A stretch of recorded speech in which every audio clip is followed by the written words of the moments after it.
Now it's time to preview an upcoming game with Ryan Metzler. Hey everyone, it's Ryan Metzler here again, and today we're going to be taking a look at another Kickstarter preview of a game that is currently on Kickstarter called 12 Realms. Now this is a cooperative game for anywhere from 1 to 6 players, where the players are playing different mythological or fantasy characters, going through different realms, trying to stop Dark Lords from taking over, trying to stop the spread of their evil minions, and to defeat the Dark Lords before the minions overtake the land via invasion. So real quick, we're going to go and we're going to take a look at what you're going to get with this game. A reminder that these will be prototype components. These are not final quality components. We will see how the game plays, and then I'll come back here and I'll sum it all up for you.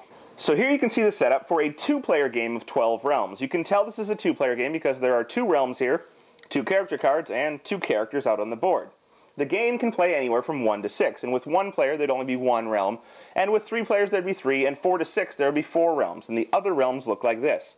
We have a pirate realm, and we have a sort of fantasy realm here, generic fantasy, but the pirate realm has a deck of cards with it that goes along that look like pirates. We have skeletons and galleons and ghosts and corsairs, and enemies in there that are piratey themed, as well as some event cards that go with it. And the other deck here would have some events and mouse soldiers and ravens and sorcerers and things like that, as well as the appropriate tokens to go with that. But these ones, we have the fairy world and the cherry blossom world, and we've mixed those cards together.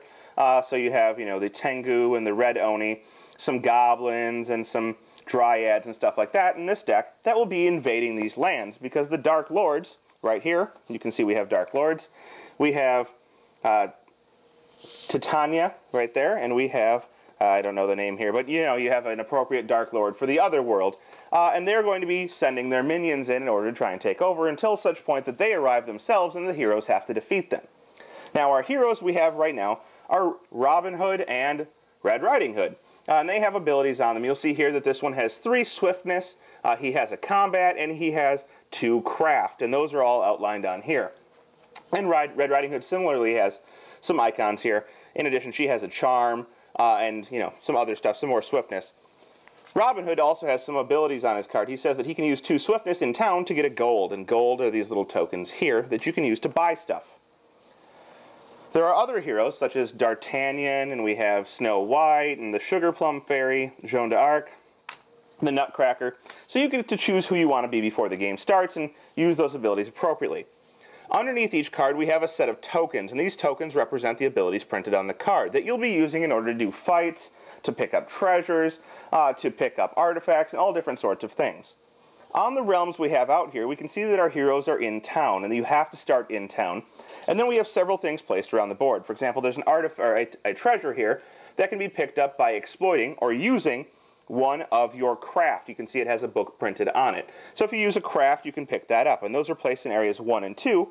But in area 6 here, we have a Buddha, which is an artifact, and there are 3 parts to each artifact that you need to collect all 3 parts in order to kill the Dark Lords once they appear. So this is part 3 and can be picked up by exploiting a combat ability. So after we're all set up, like we can see here, the game is going to go through stages, and the first stage of each round is invasion. Now, the invasion is going to be based, at first you're going to move up these tracks for each guy you have on the board. Now there are no bad guys currently on the board, but for each token that was on this board, you would move these tracks up 1 space.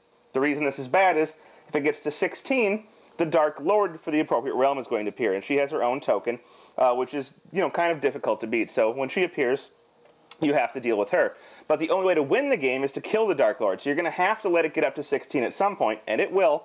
And then you'll have to defeat the Dark Lord for that realm, and that's how you're going to win the game, is by defeating all the Dark Lords. So this will move up, but you don't want it to go up too fast because you'll have too many monsters on the board. And if it gets all the way to 20, you're going to lose. So if any of these tracks on either realm gets up to 20, you lose the game. So in the first round, there's no tokens on the board, so that doesn't happen. But after that, you're going to have the actual spawning of the different minions from these people that are going to come out of the board.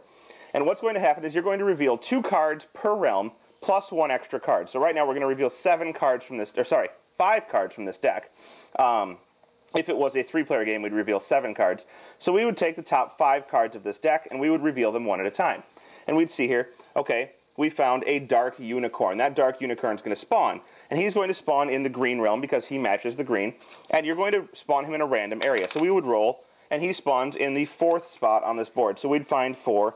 We have 1, 2, 3, 4. So the dark unicorn would spawn right here. Now this dark unicorn looks like this. He can be destroyed or fought on a player's turn, and in order to beat him, you're going to have to get him with either a magic and a craft, or you're going to have to hit him with 2 combat. You can see at the top it's magic and craft, or at the bottom 2 combat. Exploiting either of those combinations will destroy this unicorn. I'm going to spawn the rest of these cards. We'll flip some over here. We have a Autumn Fairy, and she has what's called Horde 3 at the bottom of the card. So these cards have abilities. This means we're going to have to put out 4 of these fairies, 1 for the Autumn Fairy herself, and 3 for the rest of her horde. So we would roll the die 4 times. She goes on area 4, the next one goes on area 5, the next one will go on area 6, and the last one will go on area 2. And then we would flip the next card. So you'll see you're going to bring out a bunch of enemies. And now we have a gnome. So the gnome's going to come out, and he'll come out. He has the thing called treasure. When you defeat him, you'll get a gold. He comes out on area 4. So we take a gnome, and we put him out on area 4. You can see the green side's kind of getting hit heavy, but when we flip the next card, it happens to be a ninja. So the ninja is going to come out in the pink area. And we roll a die, and he comes out in area 3. So we put him out there. And the last card is an event-type card. It says here, an exquisite gold in-row has been unearthed, which is a treasure, like the ones we already have on the board. So we're going to place one of these treasures, and again, it's going to get placed randomly. We roll a die, and it goes in area 4. And the player who goes and exploits the right stuff to pick this up is going to get a gold when he picks it up. There are some special abilities that trigger during this phase. There are abilities that will summon more creatures to the board, or there are abilities that will cause creatures to move around. And you would activate, at this point, those abilities, and they would modify the board state in some way, shape, or form. But after that, you're going to go on to the hero's actions turns. And the heroes are going to be able to take a number of actions related to how many icons they have. So you'll see that Robin Hood has 6 icons, so he will be able to use those icons in order to take actions. Red Riding Hood has 7 icons, so she might be able to do a little bit more, but we'll find out. So whoever decides to go first, the first player in this case, is going to move around, and they're going to be trying to do things like kill different enemies, or pick up treasures, pick up artifacts, perhaps buy stuff from town if they get some gold. So for each swiftness you have, you may move 1 space if you want. But as you do so, you're going to use up those icons on your thing. So maybe the Robin Hood character wants to move here, and he would use one of his swiftness to do so. Once he's there, he can fight this monster that's here. And it would need a swiftness or a magic to be defeated. Well, it just so happens that he has more swiftness, so he can use one, and he would defeat this monster. And it would go back into the token pool. There's no reward for doing so, except for that the invasion track won't go up as much next turn, and it will, kind of delay the spawning of the Dark Lord, give them time to collect the artifacts that they'll need in order to defeat them. He now still has a swiftness left, so he can move again, and maybe he moves back into town, or maybe he wants to move over here to try and pick up this treasure. Now, he doesn't have any magic, so he can't pick up that treasure, so he probably wouldn't do that. But he may move and prepare himself to fight something else the next turn. He also has this combat, and he has these 2 books. Well, he can't defeat the fairy here with either combat or his craft, so he's kind of done for the turn. He won't be able to use the rest of his symbols.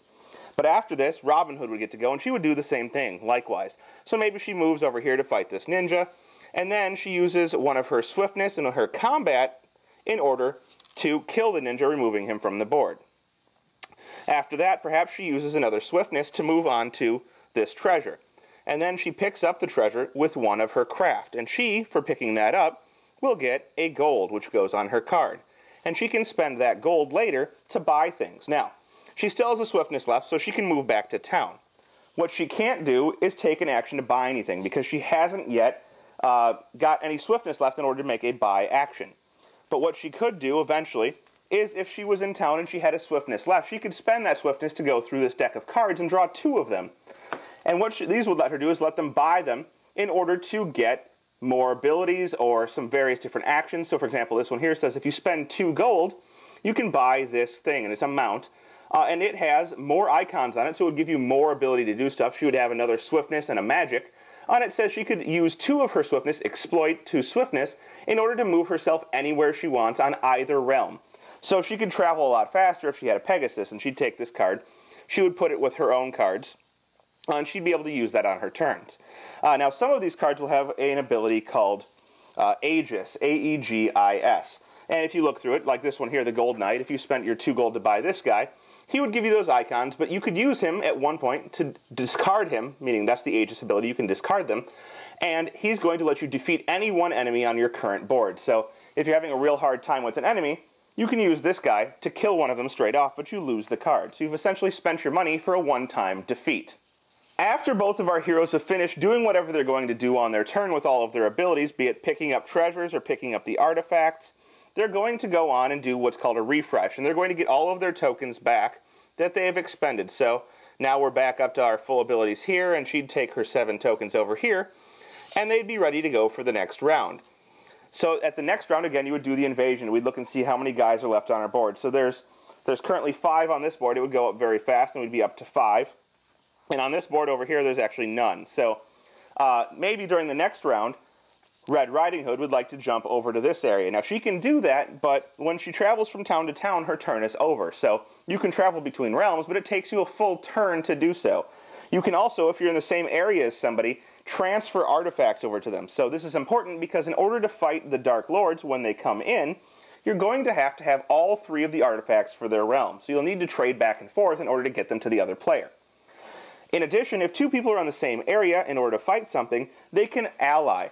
And so if Red Riding Hood were here and she needed to fight this unicorn, but she didn't have both of the combat she needed, or, for example, a magic and a craft, then Robin Hood can provide some of his symbols in order to try and defeat that unicorn, removing it from the board, which would eventually slow down the invasion.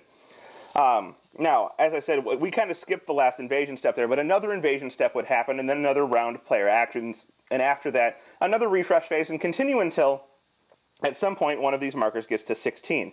And at that point, the appropriate Dark Lord is going to come out onto the board in a random area. And you can see she'd come out in area 2. Now, she's going to have her own set of symbols, and she requires 4 symbols to be used in order to beat her. So you need 2 swiftness, a combat, and a craft.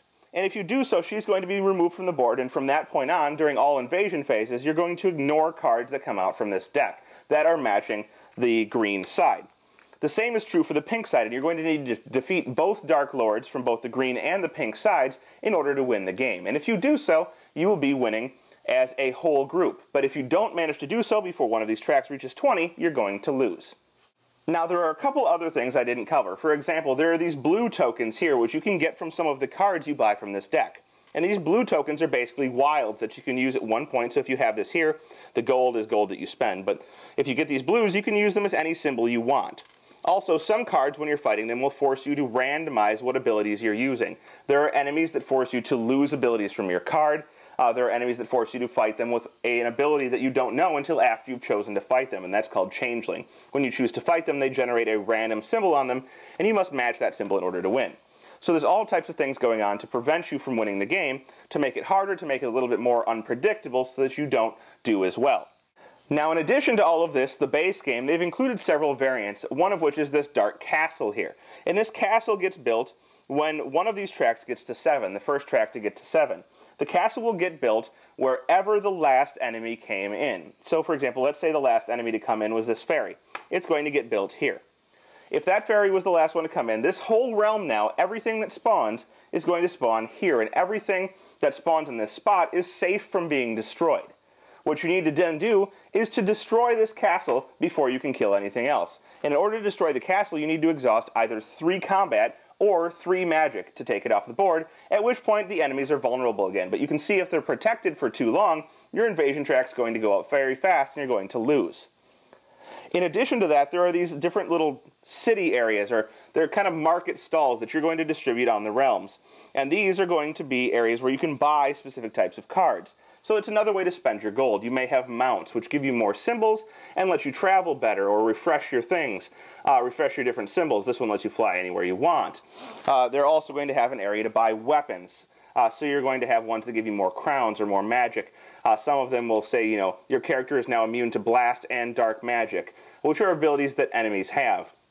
Or you're going to have one of them where you can buy some basic assistance for your group. So you get a Silver Knight who provides you with a combat.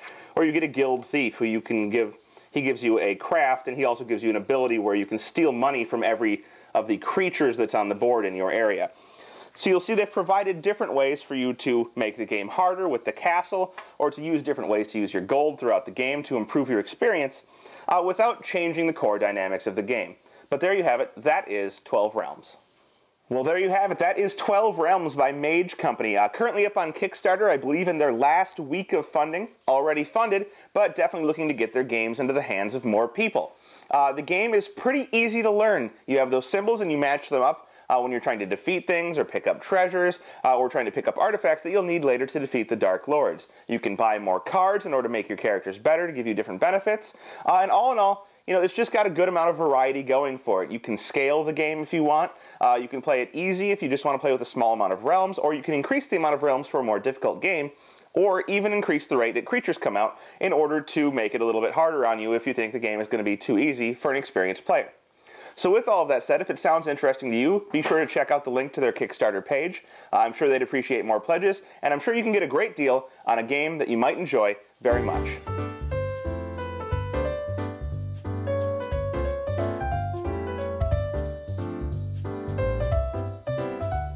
Thanks for watching our review today. For more information about board games, as well as the #1 board game audio podcast, check out Dicetower.com for reviews, interviews, and more. I'm Eric Summerer, and you've been watching The Dice Tower.